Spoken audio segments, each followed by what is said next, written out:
ko ang peace agreement ngayon. Susuportahan, wala naman tayong choice. Landyan na yan eh. Bilang Muslim, pagka merong peace talk, sumali ka. Ang pakiusap ko lang sana, etong peace talk na to, huli na to. Ang dami na yan eh. Mayroong Tripoli Agreement, may Jakarta Accord, ang dami na, para sakit na sa tenga, ang sakit na rin sa mata. Sana ito na yung huli. Dahil pagka hindi pa to yung huli, mas magulo na naman yan, tol. Kasi 2016, tapos na si Noynoy. Sino yung papalit? E paano kung ang pumalit hindi anointed ni Pinoy? Eh di iba na naman peace talk. Sana, papagod na ako, tol. Hindi sa'yo, ha?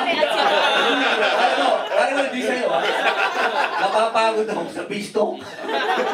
Okay, Marco, then San, then Rain. You can last 3 questions ko natin. Okay, good evening po. Congrats po ulit. Tanong ko lang po, di ba sa lahat po ng mga stories, di ba, sa yung mga heroes, gusto mo ano, merong negative side, saka merong positive side. So, paano nyo po nilagay dun sa story? Or paano nyo pinakita yung negative saka yung positive side? Sa pamilyang ito at sa istoryang ito, ang nagkakaroon lang naman ng negative side ay inapi sila. So, usapin ng kung wala naman mga api, walang lalaban eh. Yun naman ang lagi ang reaction, galing sa action yan. Diba? Merong may kumalabit sa'yo, binatukan ka, naman tumawa ka na lang, tumawa ka. Hindi eh. Hindi masasabing negative kapag lumaban ng api. Hindi negative yun. Natural yun. Kahit Biblia, Quran, sabi yan. Eye for an eye. Diba? Sa akin, hanggat walang totoong equality para hindi matatapos ang negative at positive, nandyan yan, kasama yan na kinrelate natin. Thank you po. Stan? Nagkaroon lang ako ng interest yung tungkol kay Leandro, yung scene kanina dun sa birthday party mo. Posible kayo magkaroon kayo ng isang sitcom na parang Padilla, featuring Padilla family. Kasi nang kaabang-abang parang tingin namin eh.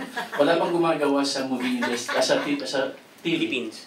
Oo, mga ganun. May ginawa na pong ganyan si Mariel na reality show. Kami talagang pamilya, nilagay niya ng mga camera, nakakumbinsi niya lahat kami na inuunang kami lahat. Wala po kong network na nag-gano'n pa kami, nag-live stream pa tayo, di ba? Doon makikita ko yung mga tinatanong mo kanina, sila Daniel, nagpe-training, yung mga, nandun po yun, kasama lahat. Wala pa siya eh. Posible kayang may lapit sa ABS, mga ganun ano. Kasi yun ang scene na, kaya yung sitcom na talagang tingin namin na medyo papatok sa prime time. Napagod na lang ako sa kakagawa. Inshallah, sir, maging ano po yan, maging good yan.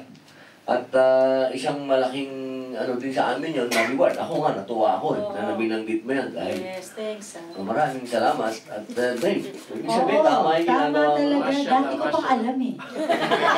Oo, kasi nakakatuwa talaga sila. Ibang klase talaga yung dynamics ng family nila. Nakakatuwa talaga. May iba-ibang ugali, pero pare-parehas na iba-iba. So, oo, gano'n, pare-parehas na iba-iba.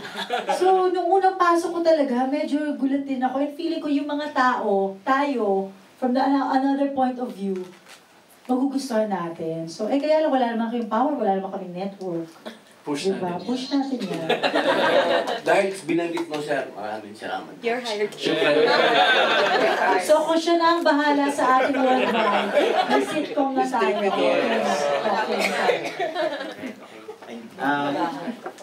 Follow-up question po. Konting lang, kasi hindi ako masyado well-versed dun sa story yung family ni Naongkoy. Ang tanong ko ay kasi sabi ni Miss Maria kanina na sina Kylie, lahat sila magagaling na sa action. Pero yung tunay pong mga family ni Ongkoy, are they talagang magaling din ba sila sa paghawak ng baril? O paano nila natutunan yung ganun, yung pagiging palaban, ganun. Innate rin yata sa kanila.